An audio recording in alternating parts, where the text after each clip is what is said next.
Get to record. There you go. Recording. Thank you. What are your thoughts and feelings about rapid response teams from the content from Monday? A lot of respiratory burden. 70% is a big number. It's a big number.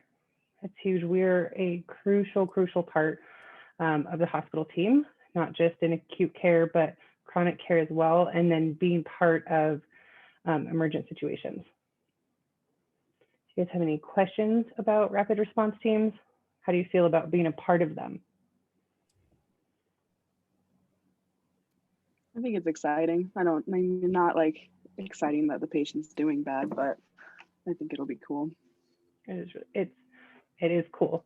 It's always okay to say, like you see, if you go to the ED and see a trauma, it's always okay to say that was so cool, or I learned so much. It's a good experience as a student. It's crappy that it had to happen to that patient, but you're taking something positive away from it as well. Yeah, that's the part I'm excited about. It's just I don't have a lot of experience. I mean, I did ENT, which was kind of emergent, but not to the tactical sense of a respiratory response team. Yeah. So I'm excited to see all the parts fitting together and working together and finding our fit in that. It's really fun. And if you're out there and you're with your preceptor and you hear a rapid response called overhead, or they have the pager and one pops up, you should always ask, hey, can we go see that? And they might take you up there, and then there will be another respiratory therapist there, and they might say, okay, well, I'm going to leave you with so-and-so, and then you guys can find me when you're done. So always ask to see whatever you can. In like your experience, how often did it happen on the general floors? Because here personally, I've only ever seen codes in like ICUs or rapid response in ICUs. I haven't seen anything big happen on the floors yet, but I'm not here all the time, so I don't know. So on the floors, we had more rapid responses than codes because they prevented the codes. And sometimes you'll get a rapid response and you get there and the patient is fine. It was just they took their oxygen off to go to the bathroom, and then they put their pulse ox on and forgot to take their oxygen on, and then you leave. But sometimes it'll be more emergent. They've had too much narcotics, so it decreases their respiratory drive and their altered level of consciousness. Also, don't be afraid if you're treating someone on the floors and you just feel like something's not right. Don't be afraid to call that rapid response for your patient. So that was a question I had. No, go ahead. Sorry, I didn't mean to cut you off. Happened fairly often. It would really just depend on the night. As an RT, because the scenario they played out, it was the nurse, the RN that called the RT. As an RT, once we call, we press our button, we call over the walkie for the RT. What's the best thing for us to do just as RTs? Because we can't do a lot of the stuff the nurse would do. But yeah, so the nurses will come in right away from the floor, and then the team's heads up. If it's a respiratory reason, sit them up. So if they're laying down, sit them up. That's going to help their lungs become longer, and they'll be able to breathe better. Put oxygen on them if they need oxygen. Don't leave them alone. So they usually come pretty quickly. Good question. Any other questions or thoughts? I had a question about the exam, not the midterm. Was it the midterm one? No, I think it was the ACT one. Okay, so it was about, I looked up the answer in Egan's and I got it wrong still. It was about like the amount of time that you would put someone on ACT therapy, I think. Maybe I'll just email you and look it up again. Because the posture, it was probably the time, the whole treatment time. Yeah. Right? Yeah. So you probably confused it with the individual positions, is what I thought. Okay. Okay. I'll look it up. Was it the postural drainage one, Jade? How long should you use the postural drainage? I can't remember now. It's been too long. I kept it in the back of my head. I got it wrong too. I've got the question up in front of me. It's how long should you hold a single postural drainage position? No, because I know that one was No. the 3 to Okay. 5 minutes. And I did curve that exam, excuse me, to the highest grade and gave a couple questions back too. I think after being online for so long, you guys are all kind of fatigued that we haven't been able to put our hands on them. So don't be too hard on yourself. One of the benefits from going into the lab afterwards is now we're going to re-go over all this information again that we've already learned before the final. So it'll all be kind of fresh in your head before the final too. Okay, so let's start with IPPB.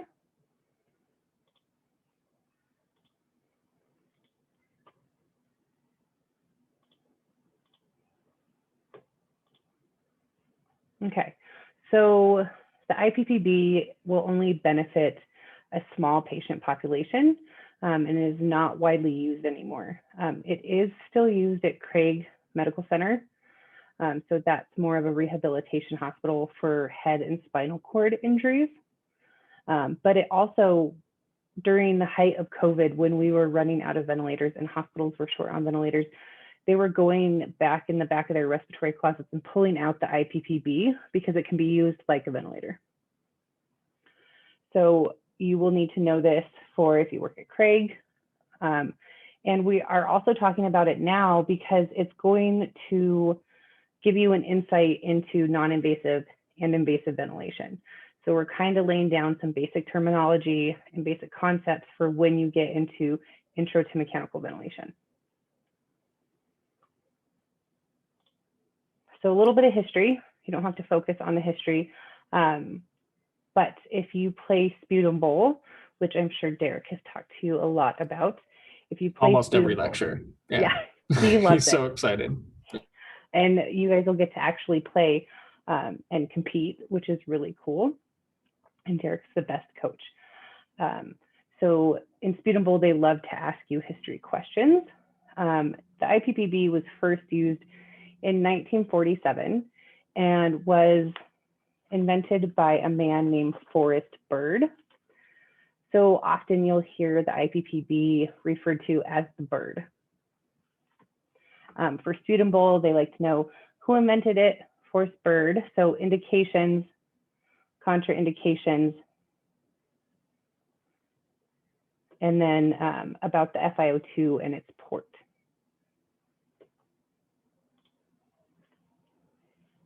IPPB, as technology became more available, and we have machines now like the mechanical insufflator, exsufflator. We have non-invasive ventilation. The IPB is not used as much, but it is great for specific patient populations like our quadriplegics or our paraplegics, neuromuscular disease patients who just need that extra flow, which we will get into talking about flow. And then in situations where we're out of equipment, like with COVID, and we need to bring out something that can act like a ventilator.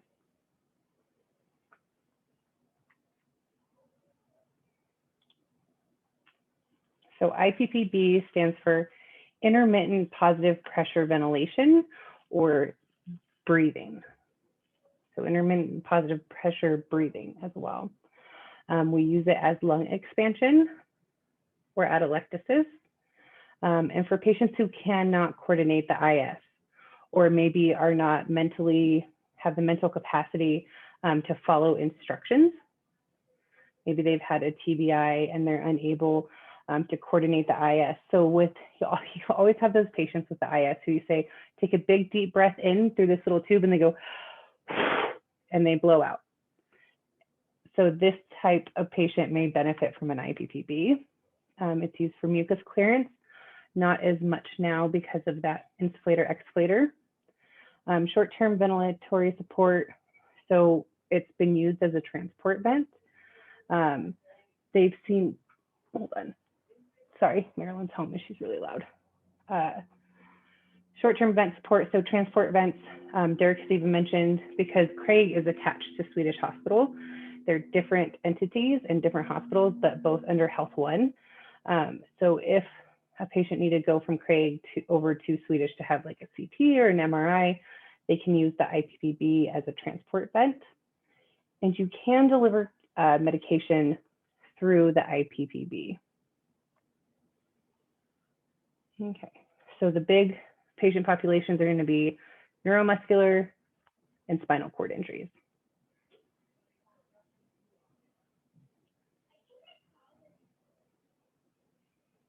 So when this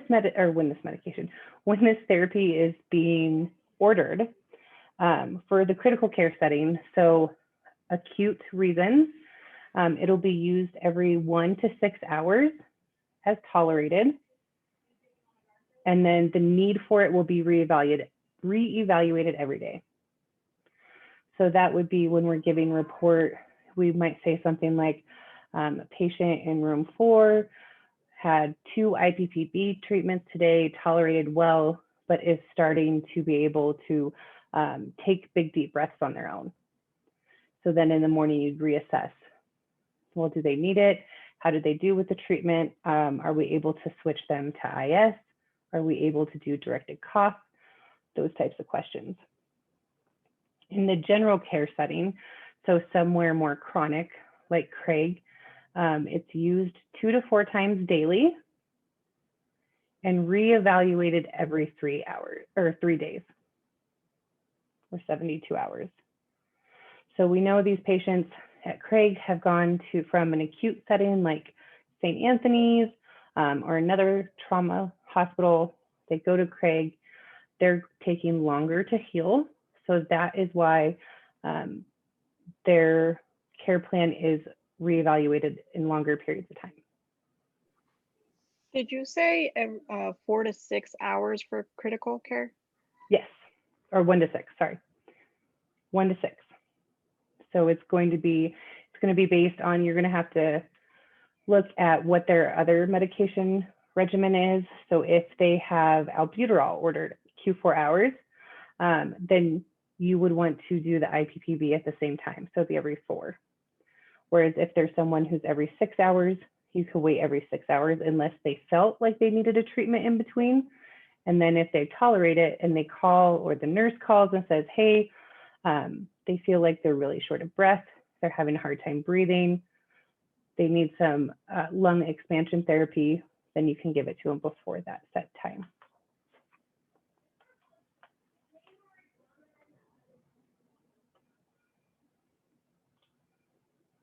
Okay, so contraindications. So always know your contraindications. So this looks like it'd be a really good test question. The only absolute contraindication to IPPB is a tension pneumothorax. And I'm sure Derek has mentioned this again. When anytime the boards or anybody asks you for a contraindication, tension pneumothorax, 9 times out of 10 is going to be always an answer. So always know that, tension pneumothorax.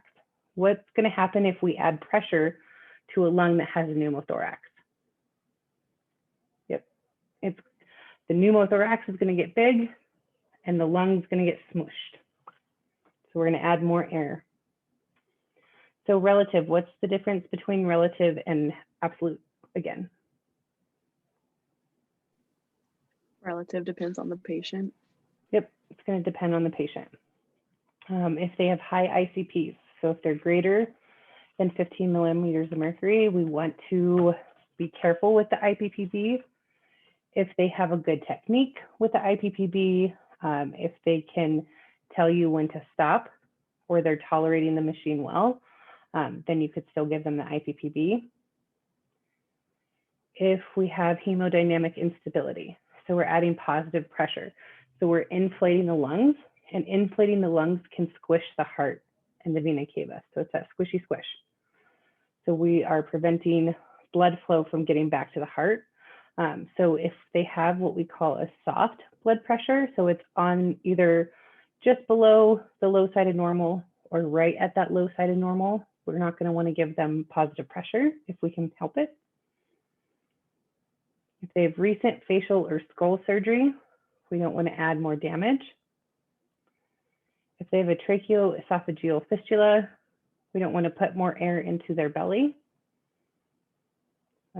Recent esophageal surgery, if they have active hemoptysis, If they're nauseous, it can cause them to vomit, and then we're worried about aspiration.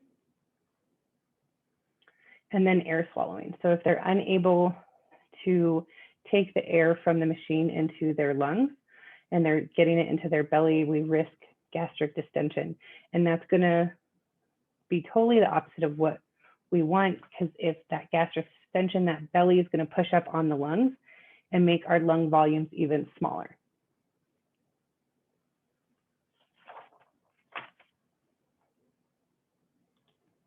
So how the IPPB works. So we have our spontaneous breath here. So this would be initiating our breath with our diaphragm here, and our diaphragm drops. And as our diaphragm drops, the air is going to go into our lungs.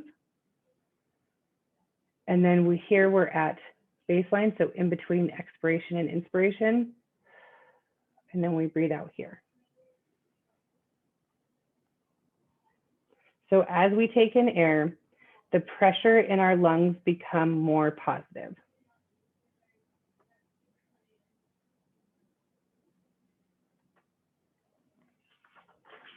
So that would be a spontaneous breath without IPPB.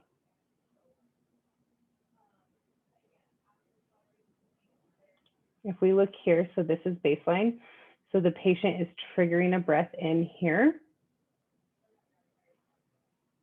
And then the machine is adding that positive pressure breath. So it's delivering the gas to the patient.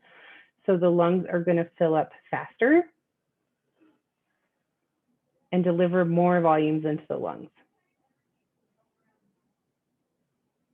So the machine doesn't fully mimic a spontaneous breath.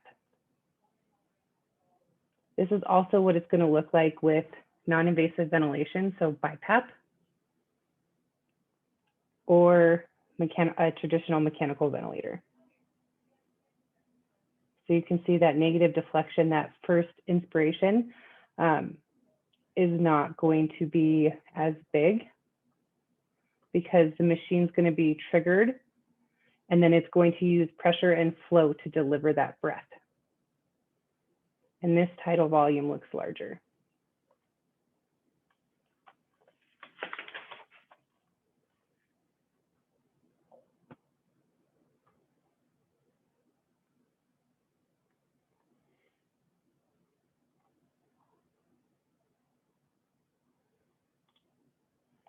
So these are phase variables.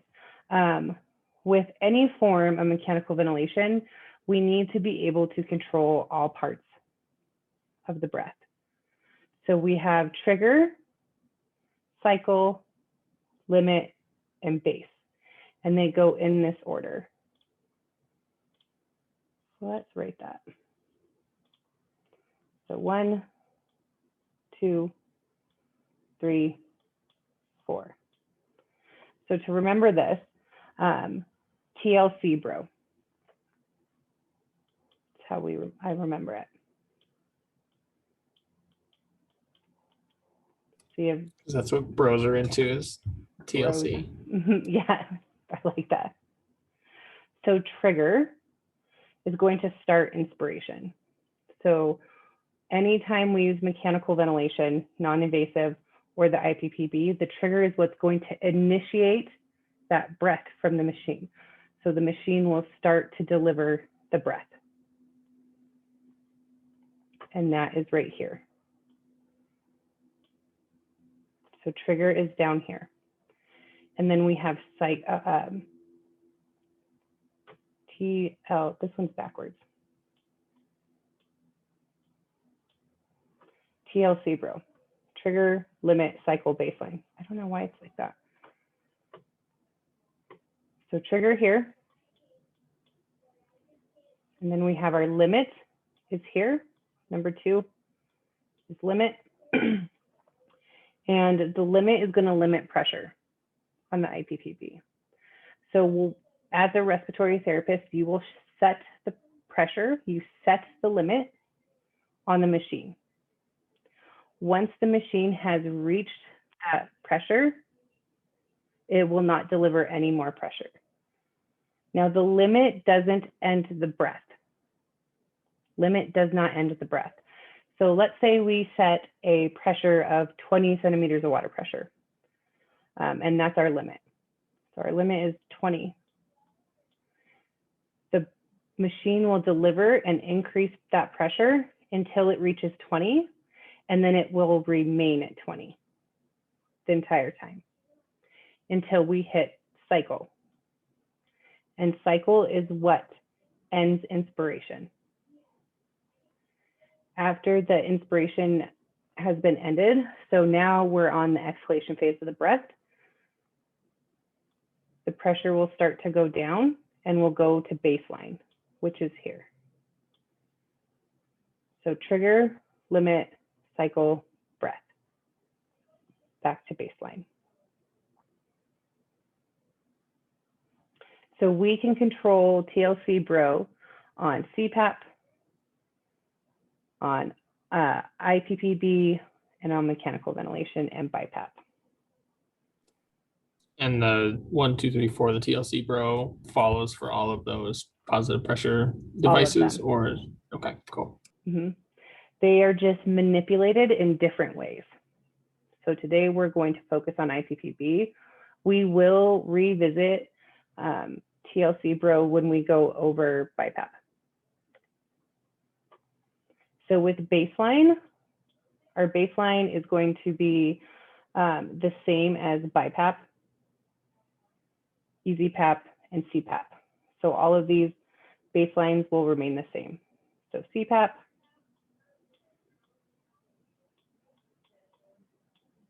and EasyPAP, it's a continuous pressure, and our baseline will never change. I don't know why it's making those weird lines. And then IPPB, we are controlling the entire breath, so we are going to set that baseline pressure.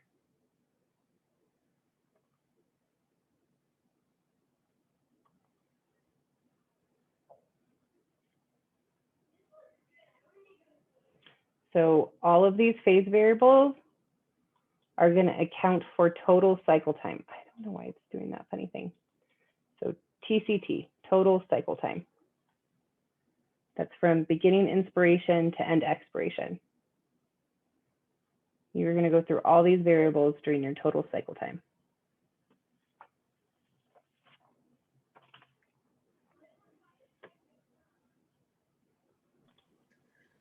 Hey, Stacy, Destiny's computer restarted, so she'll be back. She just Okay. doesn't want you to think that she's out. Oh, you're fine. And let her know if she can. I had issues seeing the waiting room earlier, so let her know that to text you if I'm not letting her in. It's not because I don't want her in. Okay, so control variables. So these are things that we manipulate to control total cycle time and adjust the flow variables that we want, the phase variables. So we can control pressure, we can control flow, volume, and time. So we're going to draw this little guy again. Remember, we have our trigger. Then what comes after trigger? Limit. Limit. What's after limit? Cycle. Cycle. And then last but not least, Baseline. baseline. Good. Bruh. Bro. Okay.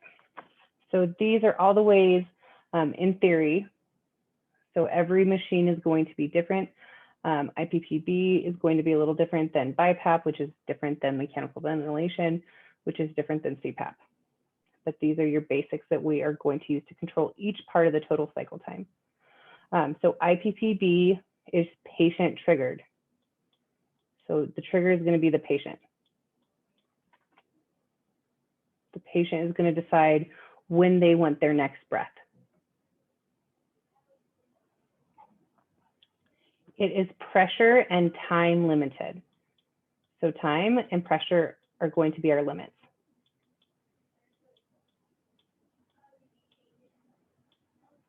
Time and pressure are going to be our limits. So once it hits a certain pressure and a certain length of time, then the machine is going to stop increasing the pressure. And it is pressure or flow cycled. Pressure or flow cycled.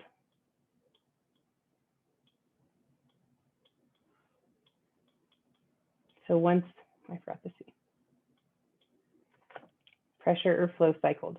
So once it feels a change in flow, or it feels that the flow is decreased, they can't deliver anymore, then the machine will cycle the breath off.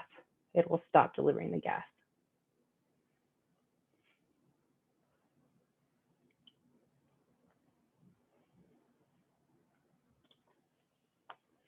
So benefits of Ippb are going to be big breaths. So the whole goal of Ippb therapy is to increase tidal volumes. Bigger breaths. We want to prevent atelectasis, because what can atelectasis lead to? I saw you say something, Jay, but I can't hear you. Pneumonia? Pneumonia. Ah. Hypoxemia.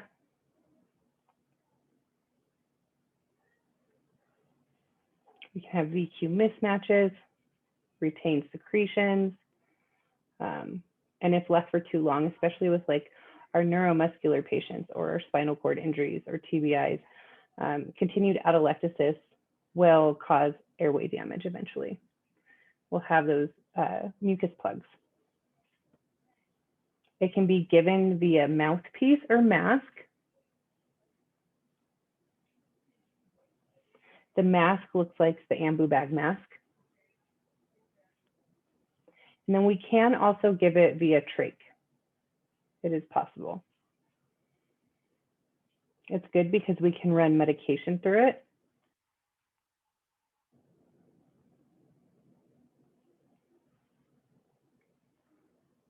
And having those big open lungs, we can suction out mucus plugs if they cough them up into the back of their throat. You never want to leave your patient alone on the Ippb. If we left our patient alone, what might happen with continued positive pressure? We haven't got there yet. Barotrauma. Yep, barotrauma. So if for whatever reason we set the settings on the Ippb and we walk out of the room and leave the patient alone and they are not cycling their breaths off, or the machine malfunctions, we risk causing pneumothorax.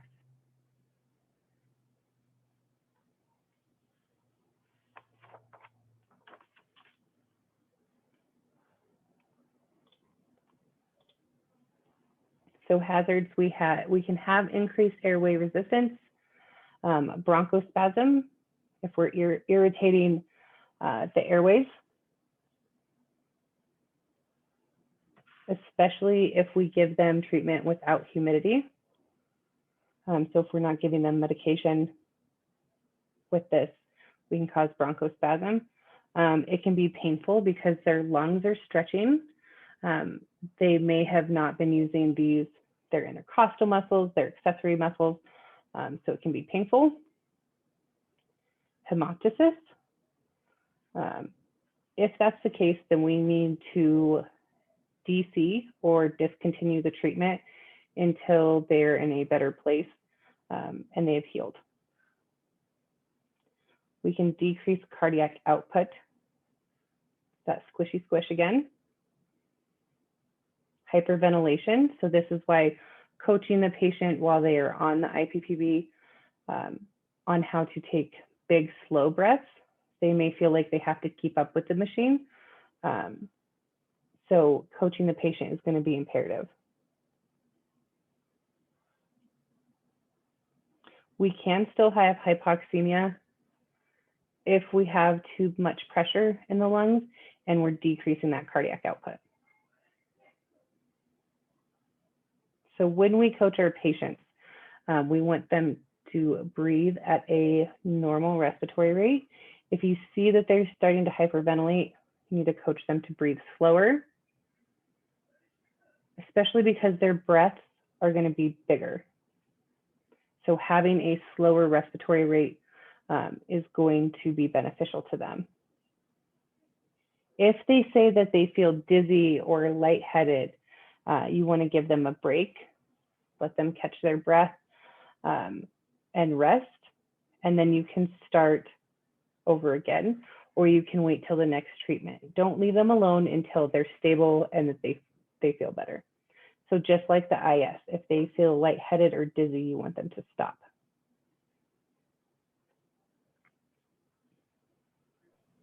You notice them like hyperventilating during the treatment, would you, I mean, obviously you want to stop then too. And then can you do the same, like continue on later later with treatment later on? Yeah. If you feel like they've had enough that you want them to rest, because a lot of these patients are going to be really tired too. They'll fatigue very easily.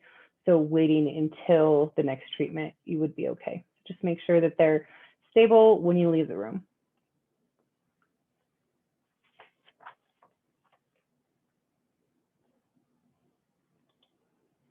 So is the IPPB working? So their tidal volume will be greater, and we would measure that via a bedside PFT or a right spirometer. And that would be something that you would be trending.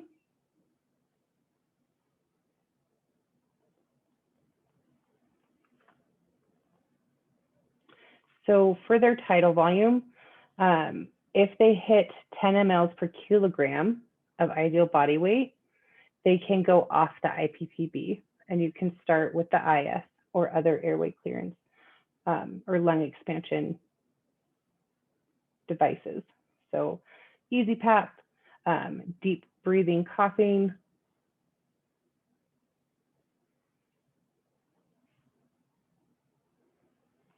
We can measure this through peak flow. We're going to be able to tell via chest x-rays. So comparing their daily or every other day chest x-rays to see what their lung volumes are. We're going to be able to tell via vitals, looking at their oxygen, how much oxygen are they requiring? Are they able to get up and out of bed?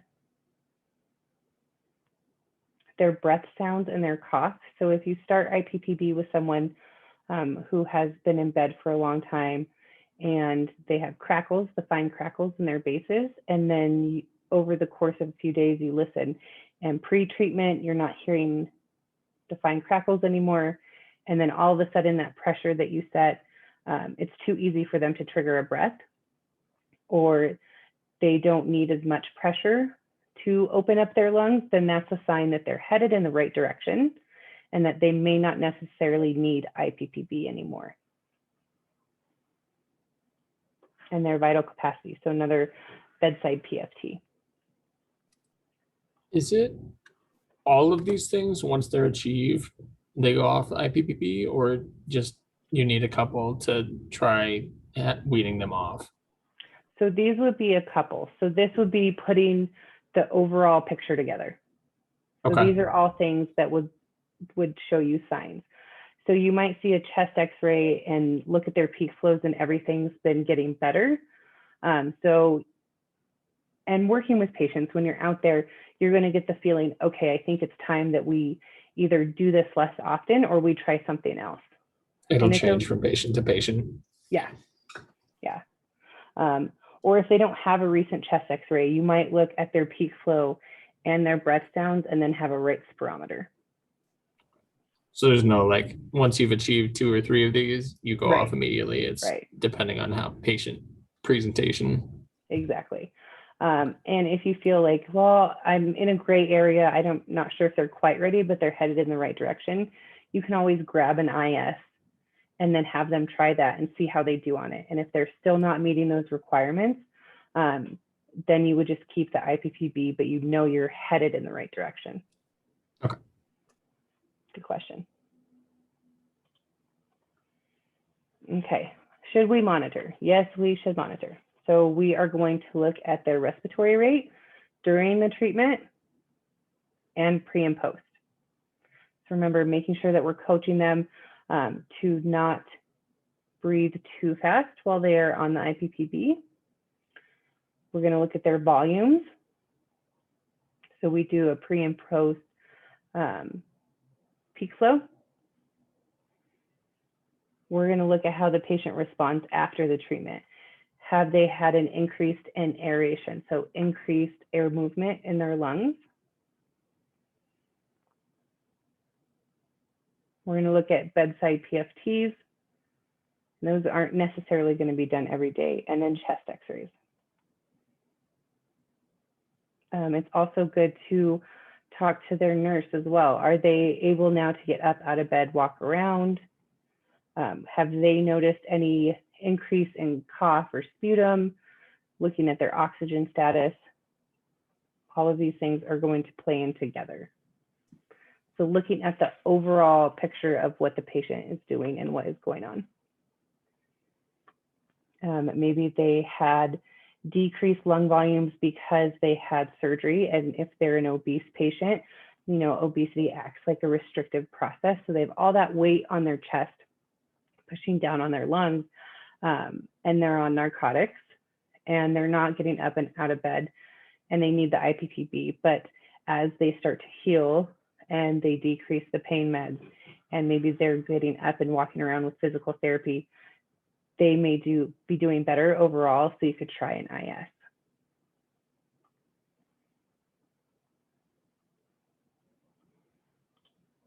Okay, so let's do a fun little case study. So you have a 38-year-old man who was admitted to the hospital from a rehab center with a diagnosis of pneumonia. He is a quad patient with a permanent brain injury as a result of an MVA. Who knows what an MVA is? Motor crash. vehicle accident. Yep, motor vehicle accident. He has a tracheostomy in place, but does not need mechanical ventilation. His current temperature is 103 degrees Fahrenheit. His respiratory rate is 28 breaths per minute. His heart rate is 100, and his SpO2 is 93. What other questions do you have? What do you want to know? What are his breath sounds? See what his breath sounds. So you want to know his breath sounds. Fine, late inspiratory crackles. What other tests can we get?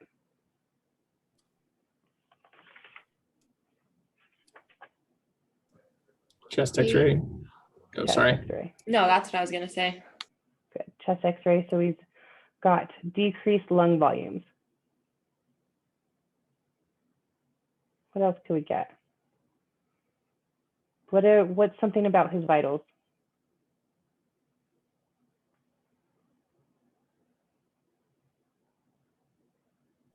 What's his blood pressure? His blood pressure is normal. So we know he's here with a pneumonia.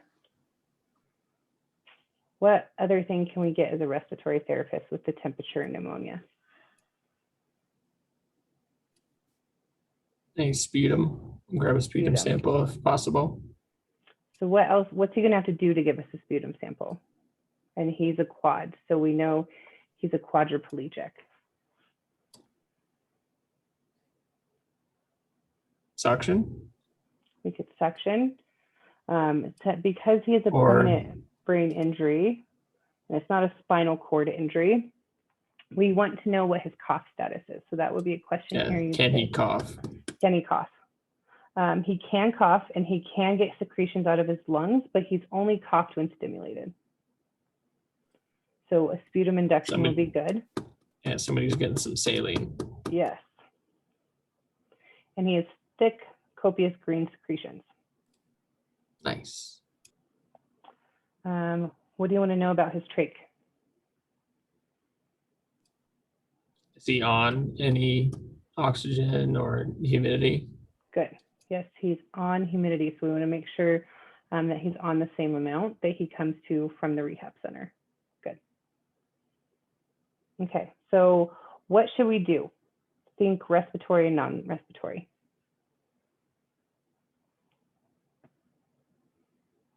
What do we want to do about the secretions? He has a fever, and there's thick You and gotta get green 'em and out. copious. Yep. So how can we get them out? suction, and then what else? What mimics the cough? Think about airway clearance therapy. Is this the assisted Yep. cough? Insufflator, exsufflator, assisted cough. Good. We can suction. We could start IPPB to help open those lungs. Do you use mucolytics or just saline? If we're caught, that's a good question. If we can get the secretions out with suction after the MIE, I wouldn't worry about mucolytics, especially because mucomist doesn't really work. Right. Yeah. Nobody likes mucomist. If he's wheezing, we can start albuterol. Good. You guys did good. Broad spectrum antibiotics would be another thing that we could add because he's got that. So when you go to do your boards and you had a scenario like this, you could, because he's got a diagnosis of pneumonia already and he's running a fever, the secretions were green. It sounds like a bacterial pneumonia. So we could add broad spectrum antibiotics.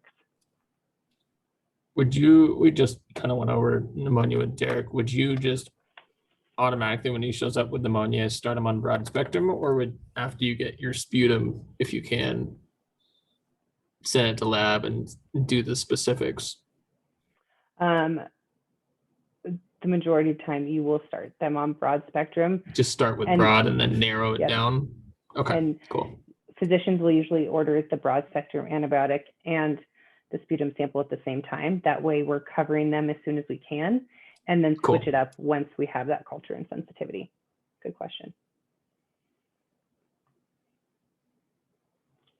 So some things to think about. So the humidification device, you guys mentioned that. He's on a 30% heated trach collar. We talked about his secretions. He only coughs when he's stimulated. And then you asked about his breath sounds. So good job. Talked about antibiotics.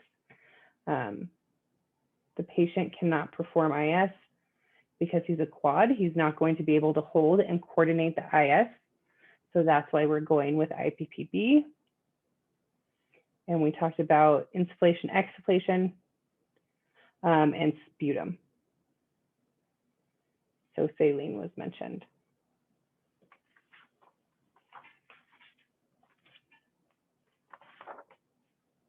Random question, what can cause thick green secretions, especially if we said it was fetid smelling? What bacteria? H. influenza. It's fetid. So it's That's sweet either what Pseudomonas Pseudomonas A. organosus. Yep. Pseudomonas. Good job. So if it wasn't Pseudomonas, it would be the H. influenza.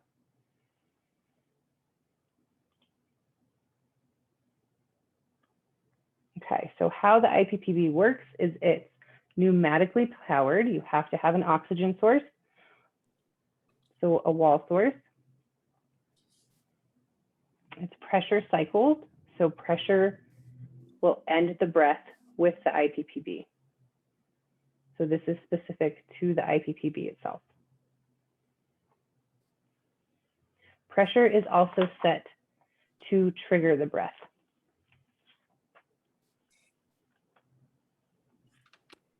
So if the patient doesn't trigger the breath, the machine will sense that change in pressure. Or if the patient does trigger it, sorry. So when you breathe in, it will cause the circuit, which is that corrugated tubing in this case, it will cause a change in pressure within the circuit, which the machine will read, and it will start to deliver pressure to the patient. So it's pressure triggered. As a backup, we can set a time trigger. So we will set an I to E ratio or a backup rate. On the bird, it's a backup rate. So that if we want 10 breaths per minute, we would set that as a backup rate.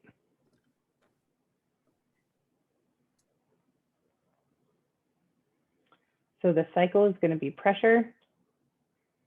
The patient is going to trigger it.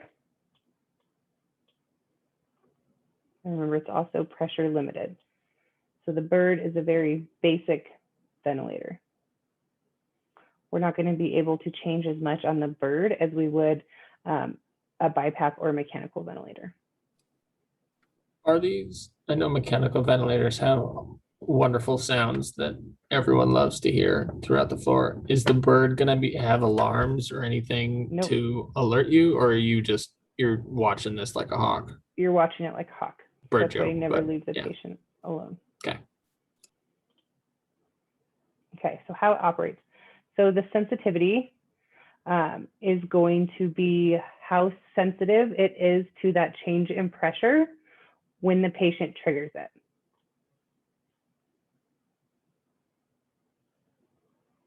So how easy it is to initiate or trigger the breath.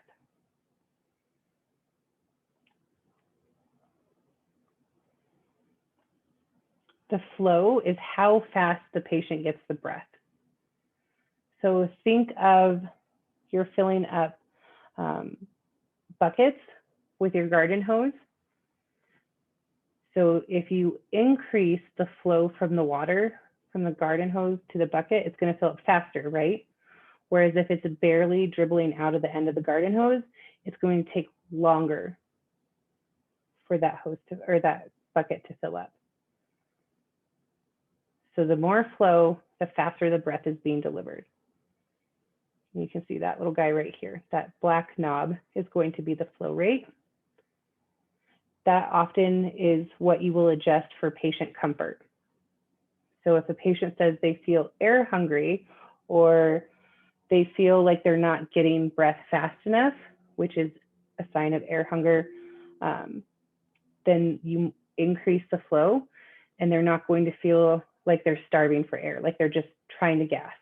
If they start to hyperventilate and you coach them and you take them off and let them recover, and they say, I just thought that I wasn't going to ever get my full breath, you can try increasing the flow and adjusting it to deliver that breath faster. Now, the opposite way, if you're delivering it too fast, the patient might do the same thing and hyperventilate and just feel like it, say they can't keep up with it. They feel like they can't keep up with it. Or they feel like they're drowning in the air because it just goes in so fast. Then you would decrease the flow.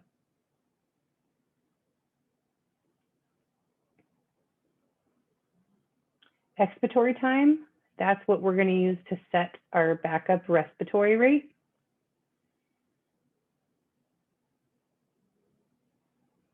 And then pressure control is going to control tidal volume. So right here is the inspiratory pressure that you set on the side. That's going to control tidal volume.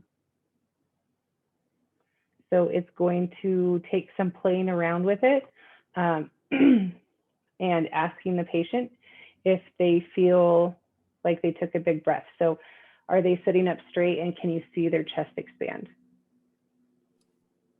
Do they feel like they're getting during enough this air? treatment, you're going to start by saying if anytime you're uncomfortable, you feel bad, stop, we can adjust stuff and move it, or would you wait until the end of the treatment? Say right at the adjustments? beginning, Yeah. when you're explaining how it works, tell me if you feel like you're getting enough air, if you're not getting enough air, if you're uncomfortable, if you can tolerate it. And then you're gonna have patients who you're not even gonna have to tell that to. They're gonna say, this is how I like, this is how I like it, this is how I want it set up, because they're chronic. And then you'll also get in report too from the previous therapist. These are the settings I had. This is what I felt worked well with this patient. If you are using a mask with it and if the patient isn't conscious or not conscious, but they're not with it mentally, they are incapable of doing it on their own, or they have a traumatic brain injury, you're going to look for that chest rise. And then once you're done with the treatment, listen to their breath sounds and see if you have that increased aeration.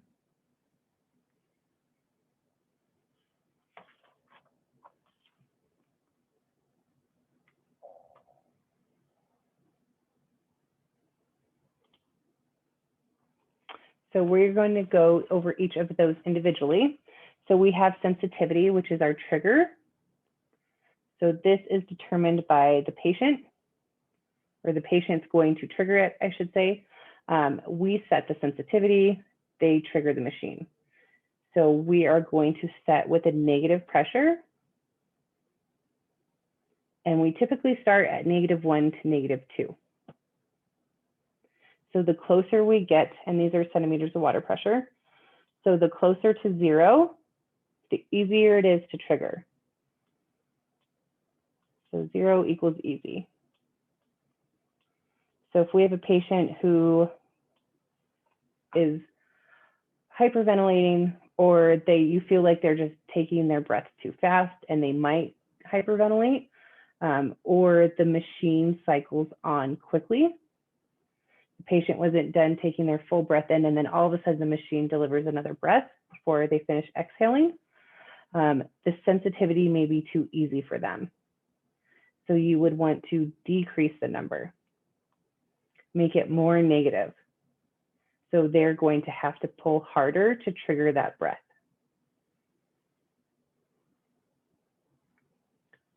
If the patient isn't able to trigger a breath and it's hard for them, they can't generate that change in pressure, then you want to move it up or closer to 0 to make it easier for them to trigger it.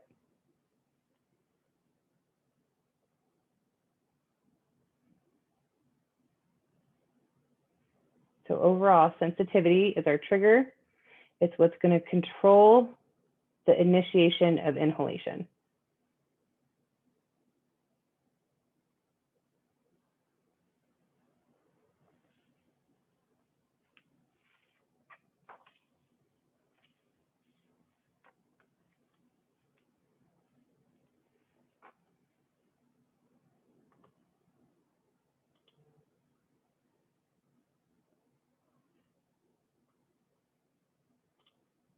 Okay, so this is the Puritan Bennett. So we've seen the bird, which is the green one.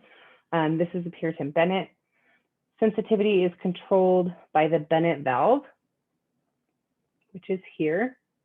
And it can get stuck in inhalation. So that's another reason you do not want to leave your patient alone. We're just continually delivering this continuous gas flow. We're going to cause barotrauma.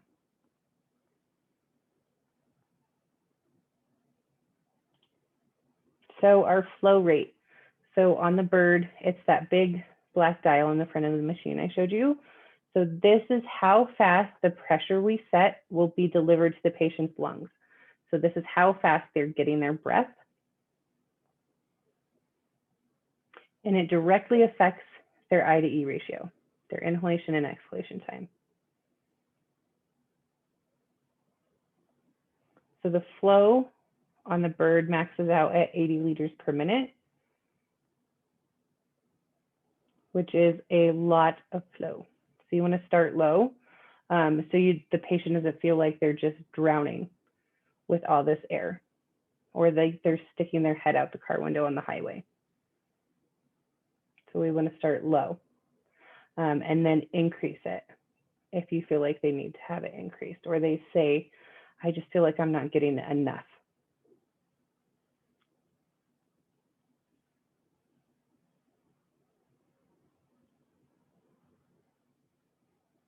So if you have a COPD patient, what's their I to E ratio normally look like? Longer exhale. Longer exhale. So we would want to deliver the flow to them faster, because if we make the inhalation faster in their total cycle time, we are going to give them enough exhalation time to fully exhale so they're not air trapping.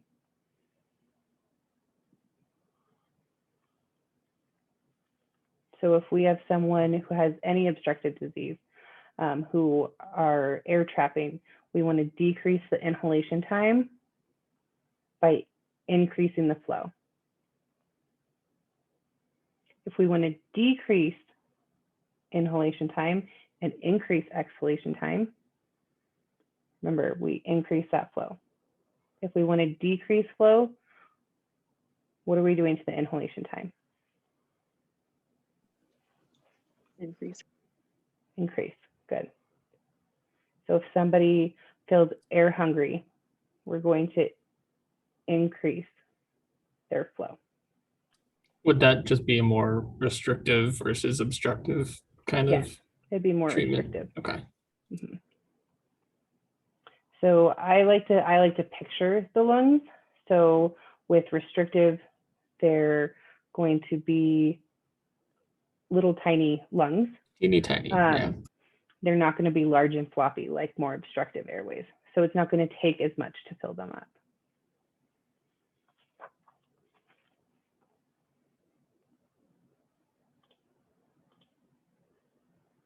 So the expiratory timer, this is going to equal respiratory rate. And remember, we only set this as a backup. And this is going to use if the patient's apneic or you need to set a rate. So in our case at Craig, if we're using it as a transport vet, we would always have this set for a backup rate if they go apneic. When you're using this as lung expansion therapy, you're not going to set it because you are going to be coaching them on taking their breath. So this would only be used if they're using this as a ventilator? As a ventilator. Okay. So if we were pulling this out of the closet during COVID, 'cause it was our last resort, we would be setting the expiratory timer. You won't see this on your boards, but I want you to know that it is possible to use as a ventilator.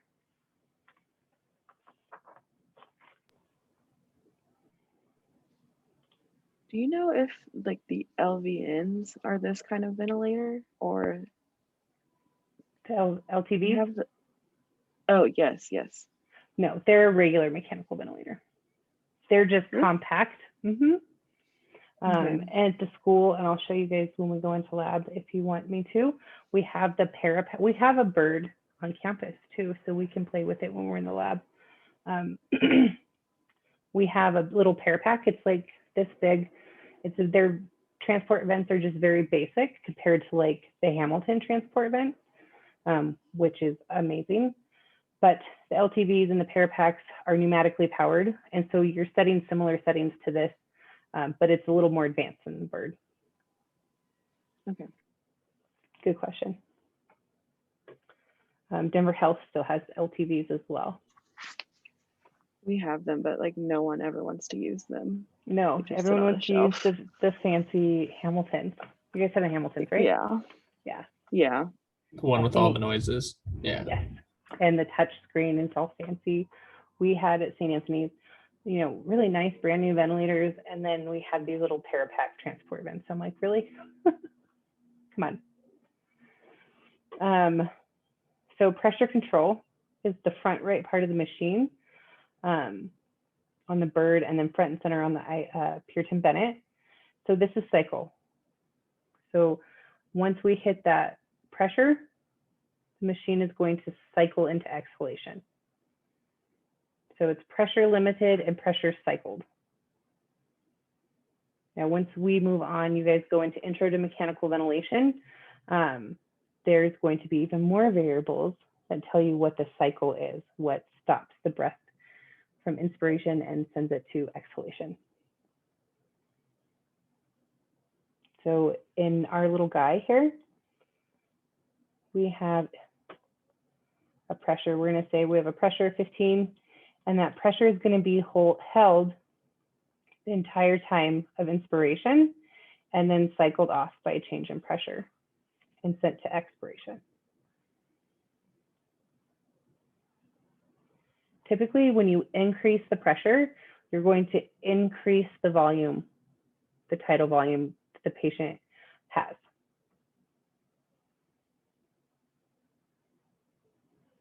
So on the IPPB, we're going to start at a 10 and max out at 15. Start at 10 and max out at 15. We don't want to cause more trauma. And the higher pressure we go, the more likely we are to have air swallowing and gastric distension.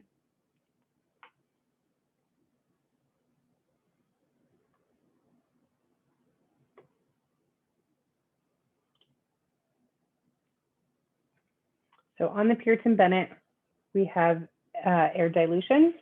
On the Bird, it's just air mix. And it's a basic Venturi device. Because the Bird and the Puritan Bennett only hook up into pure oxygen, we can either give them 100% FiO2 or air entrained so that we lower the FiO2. So a mechanical ventilator, we can set an FiO2 of 21% up to 100%, and we can be super specific and set it to whatever we want. With IPPB, it's either all or some. There's no setting exact FiO2s.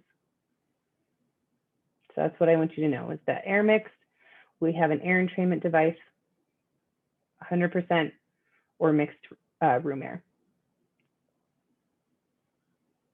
And this guy is really easy. You just pull them in and push them out.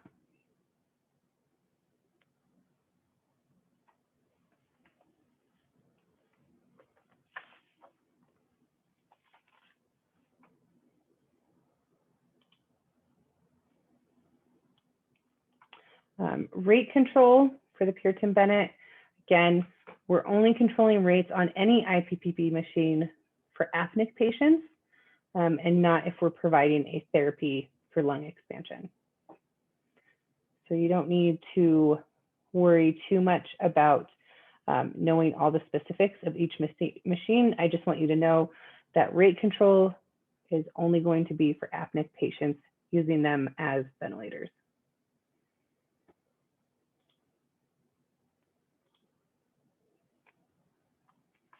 Negative pressure control. This is something you will see in your books. We don't use it anymore. So if you do use this machine, just keep it turned off.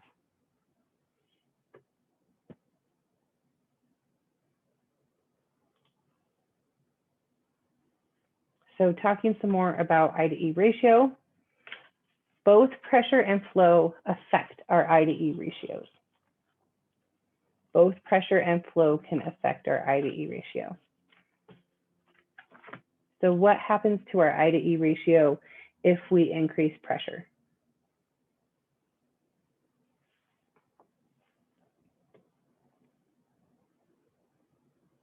If we increase pressure, we're increasing tidal volume, which is going to decrease our I time.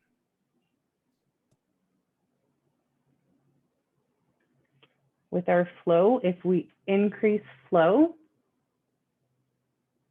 we're going to deliver the breath faster, which decreases our I time. What will happen to our patients if our I time is too long? Air trapping. Air trapping, yep. Air trapping, we can have decreased blood pressure because that's more time that our lungs are full and it squishes on the heart and the vena cava. Increased ICPs. Yep, ICPs, that's a good one. They can become dizzy.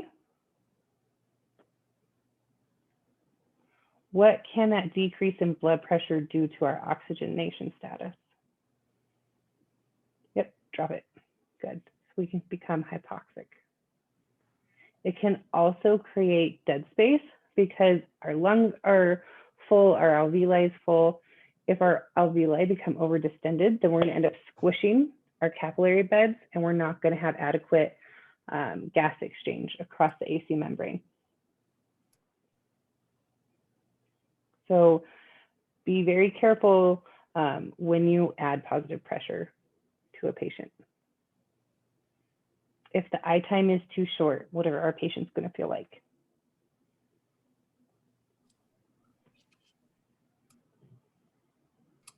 Jade, I think you were muted, but I saw that. I just said like they're suffocating, kind of. Yep. They're going to feel air hungry. And we're also not going to have good gas exchange. We're not going to have enough time to get rid of our CO2 and then to pick up that oxygen.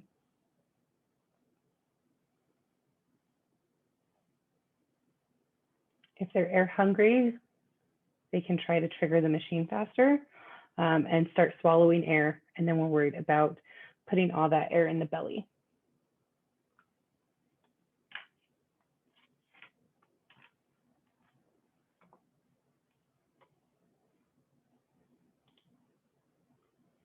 Okay, so we can add nebulizers to our treatments, which is great, especially because these patients are more likely to have pneumonias already, which can cause bronchospasm.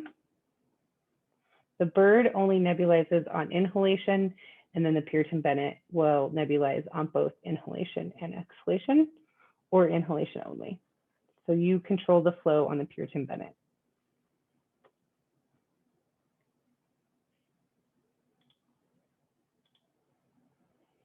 So troubleshooting is a big part of our job. So therapy, troubleshooting, and education, I would say, are the three biggest areas of being an RT. So if the machine cycles prematurely, so when I say cycle, what's the machine doing?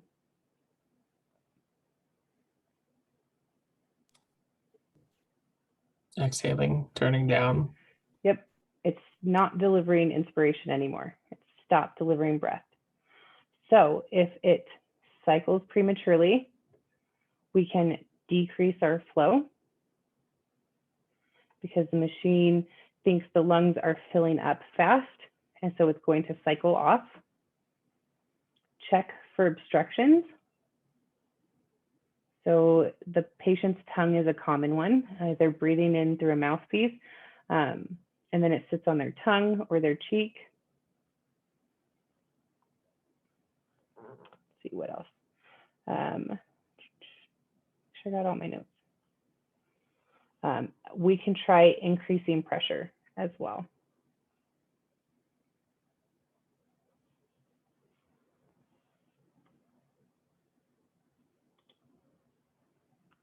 If it continues to cycle on and off rapidly, we can decrease sensitivity. So make the number bigger, closer to 0. Coach the patient. So when the breath starts to be delivered, when you first explain how it works, they don't have to actively try and breathe all that gas into their lungs. They have to let their lungs fill up as the breath's being delivered. And then when they're ready to exhale, they naturally exhale. So it's augmenting their natural spontaneous breath and just helping them with extra flow and pressure. It's going to take getting used to. Again, obstructions is another big one. And then if it's the Puritan Bennett, make sure you turn off the rate control.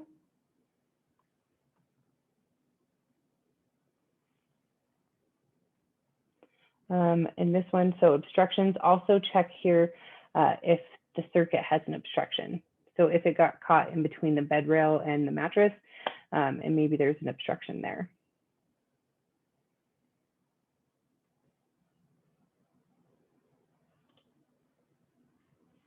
If the eye time is too long, increase the flow. Increase flow if the eye time is too long. Deliver the breath faster. Look for leaks. So any opening in this system is going to be an issue. So it can be the patient circuit. There might be a hole in the circuit. It may have came loose from the machine a little bit, so it's causing a leak. Around the patient's mouth, so make sure you're coaching that they have a tight seal. You can say, direct them to put their mouthpiece in between their teeth, and then wrap their lips around the mouthpiece, and you'll have less likely of a chance of having a leak.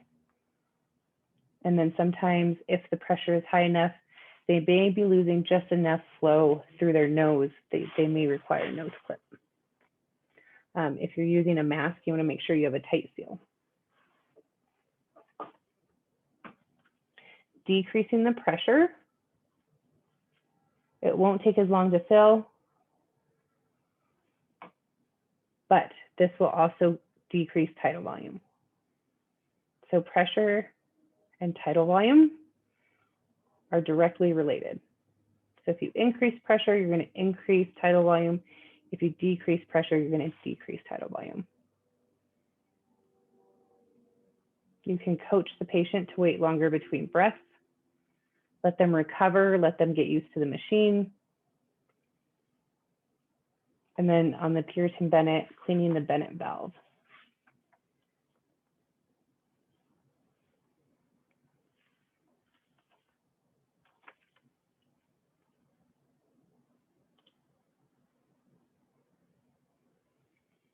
I'm not going to ask you specific questions for the Puritan Bennett for troubleshooting.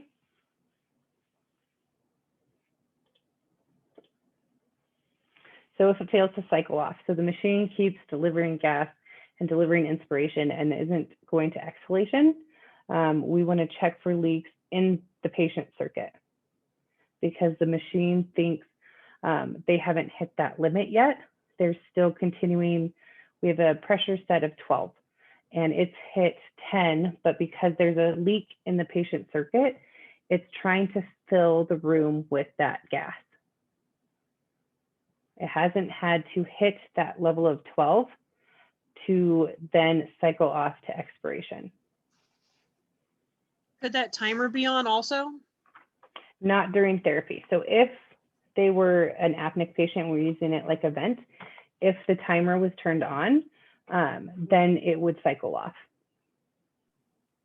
Good question. I was just going with one of the questions for the worksheet is if someone accidentally turned it on, if we're looking at troubleshooting to see if that timer's on or yeah. off. If the timer was accidentally turned on during the therapy, then yes, then it would cycle off.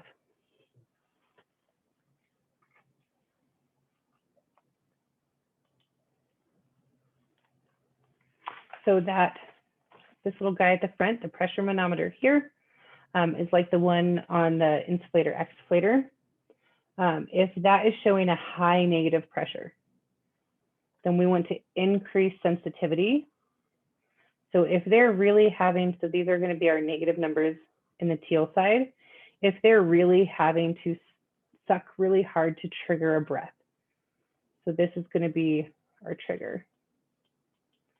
If they have to suck really hard and it's tiring them out and you see a high negative number, then you want to increase sensitivity. You want to bring that number closer to 0, make it easier for them to trigger that breath. If that same manometer hesitates prior to initiation of inhalation, so it thinks it's being triggered, but it doesn't know if it really wants to go, and there's a pause in between the trigger and the start of the delivery of breath, you want to increase the flow. That's just the machine's flow is too low to start that breath, which is going to increase their I time.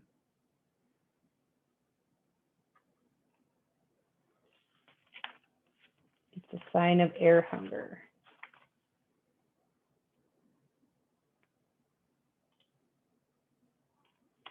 The patient gets dizzy or lightheaded, just like the IS, we want to coach them to slow their respiratory rate. If they're not hyperventilating, they may end up hyperventilating if we're not coaching them during this therapy. We can let them take breaks. So if they just started the Ippb, it's day 1, 2, or 3, they feel tired, you can let them take breaths in between, take breathers, and then start the therapy again. Just like with IS, hey, can you take a couple big breaths for me? And you notice that they're fatigued.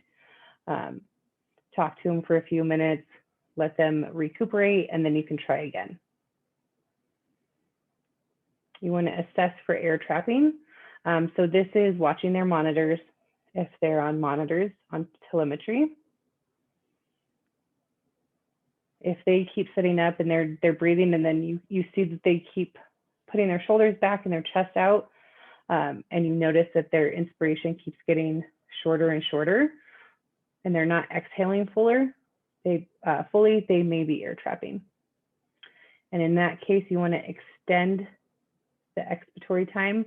What would we do with flow if we need a longer E time? Increase. Increase, good. But if you were seeing these symptoms, you should stop the treatment, let them recover, and depending on how they're feeling and what your assessment is at that time, maybe wait until the next scheduled treatment. I always like to tell my patients when I'm working with them with EasyPap or IS or any sort of lung expansion, or any treatments they've had to stop because they have a side effect or they're just really tired. I always say, if you feel like you need another treatment in between, just call me and I will come and help you out.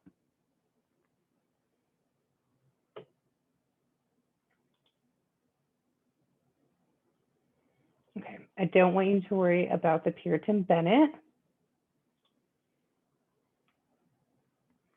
So what we need to do as RTs is coach the patient step by step, explain them the treatment before we start, and treatment should take 10 to 15 minutes. 10 to 15 minutes. So with taking breaks and coming back for another treatment and stuff like that, is the 1 to 6 hours for these acute cases like a lockout for a treatment? You can't do like back to back. Does that make sense? I get what you're saying. So you mean like you don't want to come back too frequently? Exactly. Yeah. If you feel like you need another treatment, but it's inside of that 1 to 6 hour range for the patient, would you say I'll come back? Or say no? I don't know. That would just, you'll use your assessment skills. Depends on patient again. Yeah, it's going to depend on the patient, which is when we teach you things like in therapeutics, it's all black and white and gray at the same time because it's going to vary patient to patient. And then Lovely. medicine is very gray.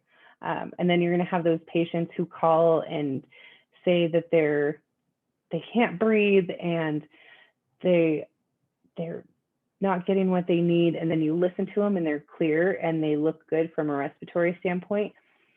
And what they really need is like Ativan or anti-anxiety meds. Anxiety, yeah. Mm-hmm.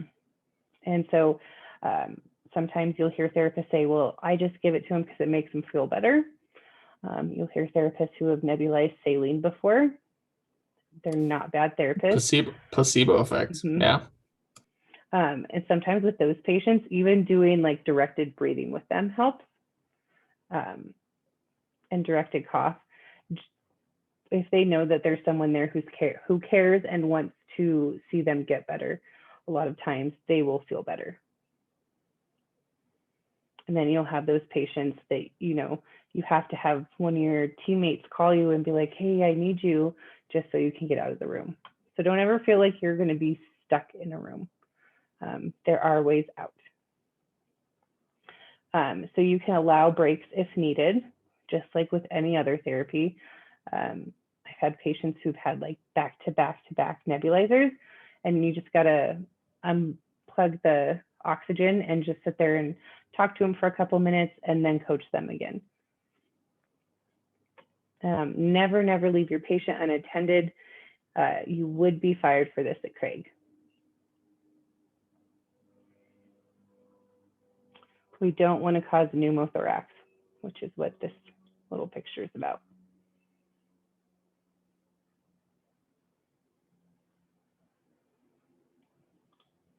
So this is forest bird. Unfortunately, we can't play in the lab with it at this time. So I know we learned a lot of new concepts. You will definitely be hearing about flow and pressure and TLC bro throughout the rest of the program. Like I said, it's not commonly used, so you're going to see this more on your boards and then at Craig Hospital as well. But I like to give you a nice foundation for mechanical ventilation because it's a hard class. And I think the sooner you can hear some of these concepts, especially because what I'm hearing from students is that when you go out to clinicals, if the floors are slow, they're going to start taking you to the ICUs just to start looking at patients. So it's kind of nice to know a little bit. Bring it. Awesome. That's what I like to hear. What questions do you guys have for me? Concerns? My nose is just. I mean, you need like a mechanical engineering degree to understand these old school ventilators and yeah. Mhm. So no, what I want you to know is TLC, bro, how we set the trigger, what the limit is. So our limit on the IPPB is going to be pressure. Know the troubleshooting. And then how we manipulate the I and E time. And flow. Flow is the big one. Flow never goes away. And Justin's teaching mechanical ventilation right now, and I like to tutor for that class. And I don't understand flow. So if picture the buckets in the garden hose.